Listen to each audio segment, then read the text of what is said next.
আঙ্গুরের চারা স্ট্রেট সোজা লম্বা রেখে আপনারা মাচায় উঠাবেন। এতে আপনার আঙ্গুর গাছটা দ্রুত বৃদ্ধি পাবে এবং একটি ব্রাঞ্চ রাখবেন। একের অধিক ব্রাঞ্চ রাখলে আপনার এই গাছটা বড় হবে না। আমি দেখুন আমার এই গাছটা শক্ত একটা খরচি দিয়ে আমি এই গাছটাকে সোজাভাবে একদম বেঁধে দিচ্ছি, যেমনটা রডের মতো সোজা। যত সোজা দিবেন আপনার গাছের বৃদ্ধি তত দ্রুত পাবেন।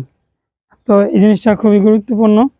আমরা যারা ছাদ বাগান করি বা মাঠ বাগান করি, এই যে আমি গাছটাকে বেঁধে দিলাম এবং এটা আমি মাচা অবধি কীভাবে উঠাবো তার বেশ কিছু স্যাম্পল দেখাই দিলাম। আপনার এইখানে কোনো আমি ব্রাঞ্চ রাখিনি, শাখার কোনো ব্রাঞ্চ রাখবেন না। পাশে এই যে আমার আর একটা গাছ আছে দেখুন, যে এই গাছটা একদম এইভাবে মাচায় উঠবে। মাচায় ওঠার পর আমরা শাখা প্রশাখা নেব। মাচায় ওঠার আগে কোনো ব্রাঞ্চ নেবেন না। তার একটা উদাহরণ আমি দেখাই দিই আপনাদের। যেই গাছটা এই যে দেখতে পাচ্ছেন, যেই ব্রাঞ্চগুলোর কথা বলছি, এই ব্রাঞ্চগুলো আপনারা ভেঙে দিবেন।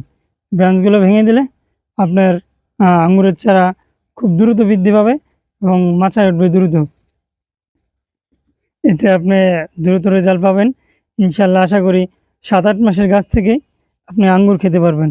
ভিডিওটি ভালো লাগলে অবশ্যই লাইক, কমেন্ট, শেয়ারের মাধ্যমে শেয়ার করার অনুরোধ রইল।